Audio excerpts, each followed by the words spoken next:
kami berdua dari waktu di belakang layar tadi masih menduga-duga apa sih yang membuat orang-orang seperti Dr. Hirsi, Dr. Medi itu bisa bertahan di pedalaman.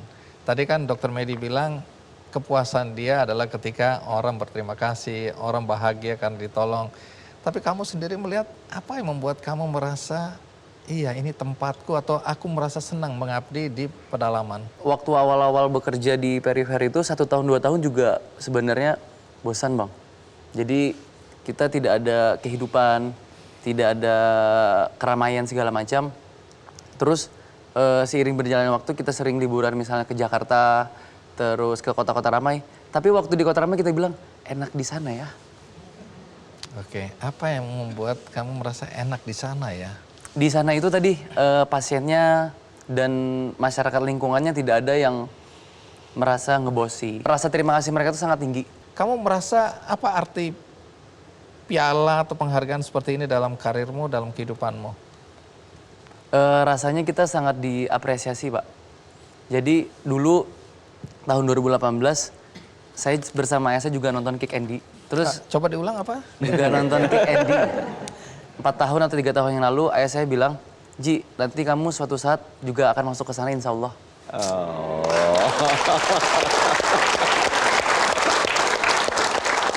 Kalau begitu harusnya yang aku undang ayah. Ayah, terima kasih ayah. Memotivasi anaknya dengan menyebut Ki Candy. Dan hari ini kamu duduk bukan cuma berhadapan sama aku, tapi langsung dengan Menteri Kesehatan. Yang jadi host Luar biasa. Pendapatmu sendiri ya, sebagai mungkin mumpung co-host saya ini mumpung ya, seorang menteri. Ada sesuatu yang kamu ingin sampaikan untuk perbaikan, perubahan, atau apa yang kamu rencanakan ke depan? Kalau untuk pelayanan kedokteran gigi dan mulut, itu beberapa kali saya pindah tempat kerja, pasti yang pertama adalah masalahnya alat kedokteran gigi. Di mana-mana itu kursinya pasti baru. Oke. Tapi alatnya nggak ada. Oke.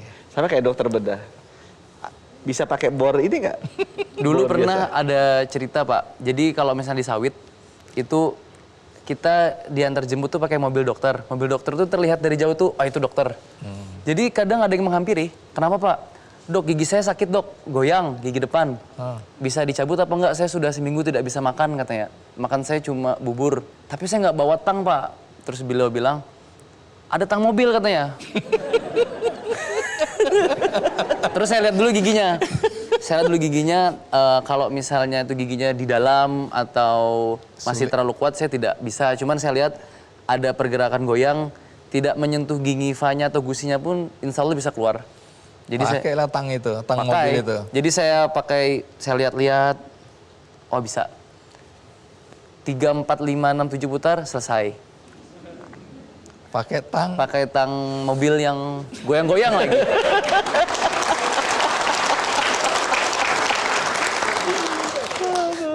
Iya. Banyak akal ya ternyata ya. Nah, Pak Menkes, ini kan hari ini kita ketemu seperti ini karena konteksnya adalah pemberian penghargaan kepada semua tenaga kesehatan teladan ya.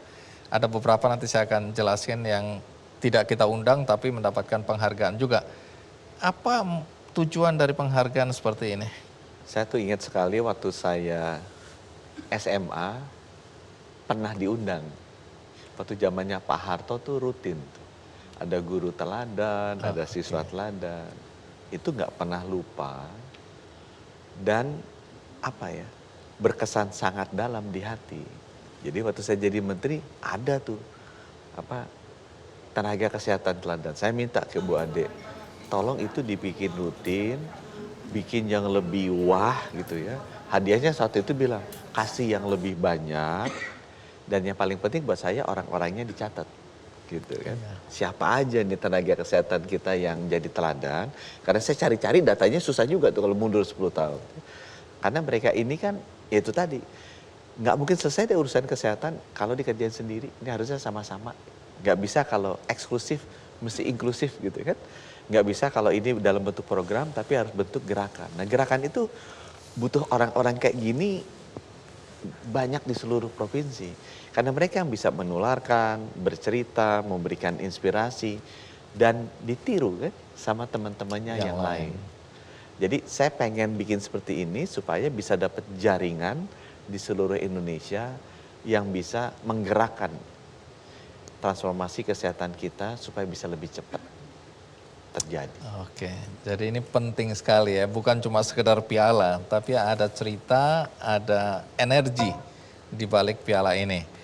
Baik, tapi satu hal lagi, jadi ini bukan semata untuk dokter-dokter yang sekarang praktek di bidang kesehatan. Anda juga memberikan penghargaan bagi mereka yang tidak bergerak di bidang kesehatan langsung.